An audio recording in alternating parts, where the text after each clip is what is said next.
चलिए आज इस केस फाइल को खोलते हैं और एक बेहद गहरे रहस्य में उतरते हैं। अगर हम राजस्थान के उस सूखे परिदृश्य, अरावली की उन पहाड़ियों और एक पुराने किले की तरफ जाने वाली उस सुनसान सड़क की कल्पना करें तो जहन में आता है भानगढ़। दिन के उजाले में ना ये जगह बिल्कुल किसी आम ऐतिहासिक धरोहर जैसी बेहद खूबसूरत लगती है, पर इसके मेन गेट पर लगी एक साधारण सी सरकारी चेतावनी एक ऐसी मिस्ट्री क्रिएट करती है जिसने इस जगह को पूरे देश की सबसे बदनाम, सबसे खौफनाक जगह बना दिया है। आज हम इन्हीं सदियों पुराने पत्थरों के बीच छुपी कहानी को बिल्कुल तार्किक और मनोवैज्ञानिक नजरिए से डीकोड करने वाले हैं।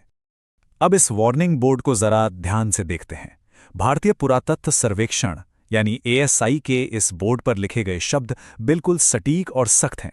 लिखा है, सूर्योदय से पहले और सूर्यास्त के बाद भानगढ़ की सीमाओं में प्रवेश सख्त वर्जित है, कानूनी कार्रवाई की जाएगी। पर दिलचस्प बात यह नहीं है कि इसमें क्या लिखा है। सबसे हैरान करने वाली बात तो यह है कि इसमें क्या मिसिंग है। ध्यान दीजिए, इसमें किसी भूत का कोई जिक्र नहीं है, किसी प्राचीन श्राप या किसी तांत्रिक का नाम तक नहीं है।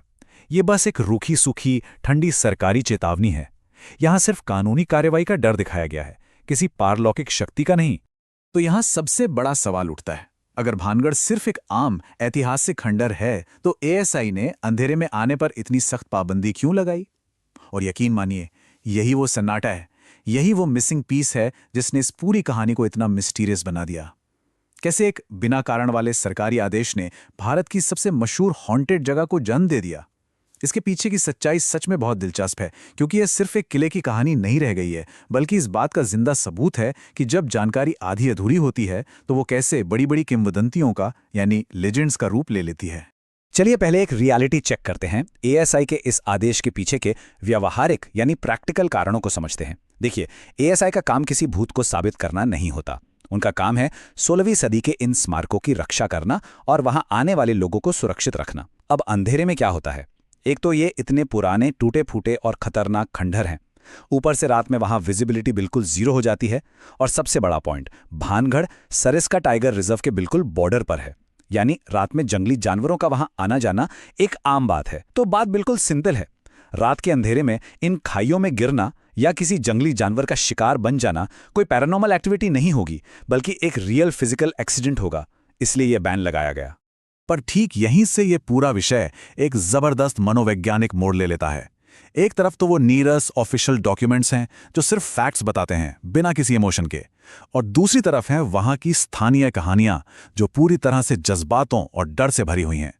ह्यूमन साइकोलॉजी कहती है कि जब किसी बोर्ड पर बिना कोई साफ कारण बताए सिर्फ प्रवेश वर्जित लिख दिया जाता है तो हमारा दिमाग ऑटोमैटिकली उस खाली जगह को, उस सन्नाटे को अपनी डरावनी कल्पनाओं से भरने लगता है। तथ्य चाहे कितने भी सीधे और सरल क्यों ना हो, इंसानी भावनाएं उस साइलेंस को हमेशा किसी ना किसी डरावनी कहानी से भरी देती हैं। और उसी सरकारी खालीपन को भरने के लिए पैदा होती है सबसे पहली और शक्तिशाली स्थानीय कहानी, साधु की परछाई का किस्सा। ऐसा कहा जाता है कि सदियों पहले भानगढ़ में एक साधु या तपस्वी रहता था। उसने इस शर्त पर इस किले को बनाने की इजाजत दी थी कि किले की किसी भी इमारत की परछाई उसके घर यानी उसकी कुटिया पर नहीं पड़नी चाहिए। पर जैसे जैसे किले का विस्तार हुआ, उसकी ऊंचाई बढ़ी, तो एक दिन उसकी परछाई साधु के घर पर पड़ गई। फिर क्या था, साधु का गुस्सा एक भयंकर श्राप में बदल गया और देखते ही देखते पूरा का पूरा शहर एक ही रात में तबाह हो गया। ये कहानी वहां के लोगों के दिलों में इतनी गहराई तक बस चुकी है कि लोग आज भी उन टूटी हुई छतों और खंडहरों को उसी श्राप का नतीजा मानते हैं।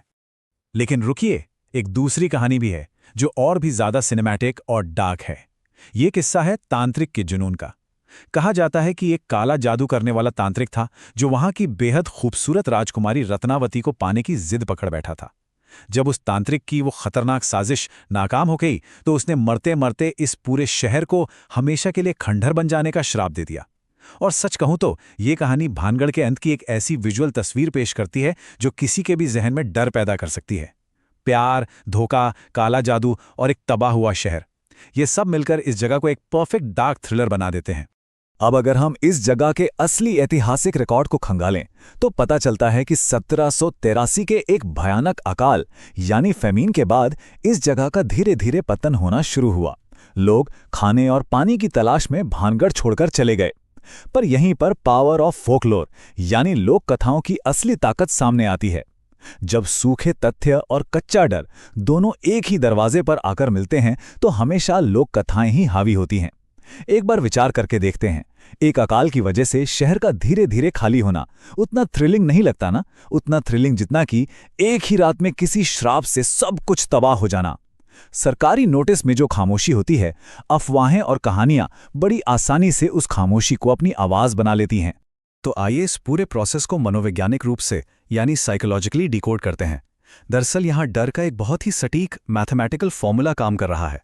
पहला स्टेप, एक ऑफिशियल गवर्नमेंट अथॉरिटी का सख्त आदेश। दूसरा स्टेप, सदियों पुराने लावारिस खंडरों का घनघोर अंधेरा और सन्नाटा। और तीसरा स्टेप, वहां के स्थानीय श्राप की भयानक कहानियां। इन तीनों चीजों का कॉम्बिनेशन डर का एक ऐसा इल्यूजन क्रिएट करता है जिसे तोड़ पाना किसी के लिए भी लगभग नामुमकिन है। जब सरकारी मशीनरी खुद लोगों से कहे कि किसी खौफनाक जगह से दूर रहो, तो दिमाग अपने आप ये मान लेता है कि वहां कुछ तो जरूर है जो इंसानी समझ से बिल्कुल परे है। और दोस्तों, यही वो एक सवाल है जो इस पूरे मिथक को आज तक जिंदा रखे हुए है। अगर अंधेरे में एंट्री रोकने का कारण पूरी तरह से सिर्फ सेफ्टी है, जैसे कि जंगली जानवर या टूटती हुई दीवारें, तो उस बोर्ड पर यह बात साफ साफ क्यों नहीं लिख दी गई? बात वही है, जब हमारे दिमाग को एक खाली चेतावनी मिलती है बिना किसी रीजन के, तो वो अपनी पूरी स्पीड से दौड़ने लगता है। दिमाग उन तार्किक खतरों को नजरअंदाज करके सीधे सबसे वर्स्ट केस और सुपर नेचुरल सिनेरियो के बारे में सोचने लगता है। बस एक सिंपल सी लाइन, यहां जंगली जानवरों का खतरा है, शायद इस पूरे हॉन्टेड रहस्य को हमेशा के लिए वहीं खत्म कर देती, पर वो लाइन वहां नहीं है। इस पर एक स्थानीय गाइड की एक बहुत ही दिलचस्प और सच कहूं तो रोंगटे खड़े कर देने वाली ऑब्जर्वेशन सामने आती है। उन्होंने कहा था, भूत से डर नहीं लगता साहब, भानगढ़ के सन्नाटे से लगता है। ये लाइन कितनी शानदार तरीके से दिखाती है कि असली डर किसी भटकती आत्मा में नहीं है, बल्कि वहां के उस गहरे खालीपन में है। वो खामोशी दरअसल दिमाग को सबसे ज्यादा डराती है, और वो सन्नाटा ही सबसे बड़ी चीख बन जाता है। जब आसपास सिर्फ सनसन करती हवा की आवाज हो और टूटे हुए पत्थर हों, तो वहां अपनी ही दिल की धड़कन सुन के लगता है जैसे पीछे किसी और के कदम चल रहे हों। उन खाली और वीरान बाजारों और टूटे हुए महलों के बीच से गुजरने का एक्सपीरियंस अपने आप में बहुत अजीब होता है। ये कल्पना करना ही कितना अजीब लगता है कि एक पूरा का पूरा शहर जो 16वीं सदी में पूरी तरह से आबाद था, जहां दिन रात हलचल होती थी, मंदिरों में घंटियां बजती थी, आज वो सिर्फ मृत पत्थरों का एक ढेर बनकर रह गया है। इसे साइकोलॉजी में द फियर ऑफ अबैंडनमेंट या अकेलेपन का डर कहते हैं, जो हमारे अंदर एक बहुत ही स्ट्रॉन्ग इमोशनल रिएक्शन ट्रिगर करता है। एक खाली सुनसान जगह हमेशा किसी ना किसी जस्टिफिकेशन की मांग करती है, क्योंकि हमारा दिमाग इस बात को एक्सेप्ट ही नहीं कर पाता कि इतनी बड़ी सभ्यता अचानक बिना किसी डार्क और खौफनाक रीजन के गायब कैसे हो सकती है। जो जगह कभी जिंदगी से चहल पहल करती थी, उसका सन्नाटा सच में सहने में बेहद भारी लगता है। कॉन्टेक्स्ट यानी संदर्भ कैसे सब कुछ बदल देता है, ये ध्यान देने वाली बात है। अगर हमारे पड़ोस के किसी नॉर्मल पार्क के बाहर लिखा हो शाम 6 बजे के बाद बंद, तो हमें बिल्कुल नॉर्मल लगता है, हम मानते हैं कि ठीक है, पार्क बंद होने का वक्त हो गया। लेकिन जब वही सेम रूल एक लावारिस, वीरान और सुनसान किले के बाहर लिखा हो कि सूर्यास्त के बाद प्रवेश सख्त वर्जित है, तो वो अचानक से कितना खतरनाक और ऑमिनस लगने लगता है। नियम वही है, अंधेरे के बाद नो एंट्री, पर उस जगह का पास्ट और वहां की खामोशी उस नियम को पूरी तरह से भयानक बना देती है। हमारा दिमाग उस माहौल के हिसाब से सीधे साधे नियमों का मतलब ही बदल डालता है। और इस सब के बाद आती है साइकोलॉजी की सबसे एक्सट्रीम स्टेज, जिसे रिसर्चर्स दिमाग का सबसे बड़ा ट्विस्ट कहते हैं।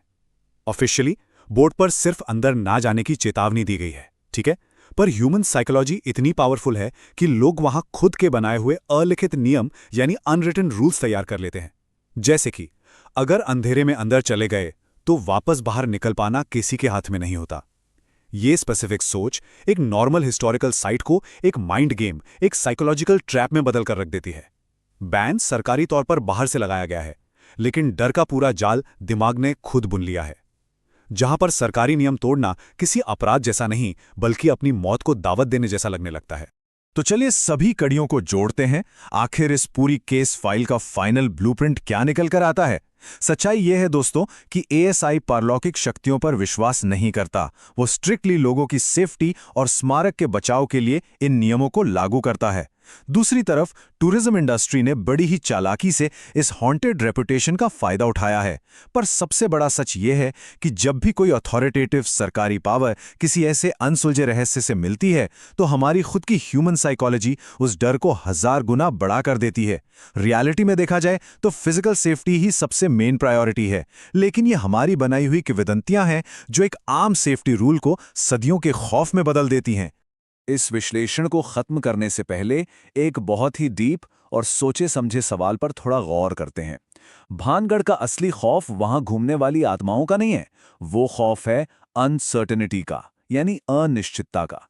कभी कभी डरने के लिए किसी पुराने लिखे हुए श्राप की जरूरत नहीं होती। एक ऐसा नियम ही काफी होता है जिससे तोड़ने की हिम्मत कोई ना कर सके। एक ऐसा ऑर्डिनरी सा चेतावनी बोर्ड जो सदियों से खड़े नकेले खंडहरों के बाहर खामोशी से सिर्फ इतना कहता है, सूर्यास्त के बाद अंदर मत आना। इस केस फाइल को हम यहीं क्लोज करते हैं। आगे से जब भी किसी नए रहस्य का सामना हो तो उसके पीछे छुपे लॉजिक और साइकोलॉजी को जरूर परखना चाहिए।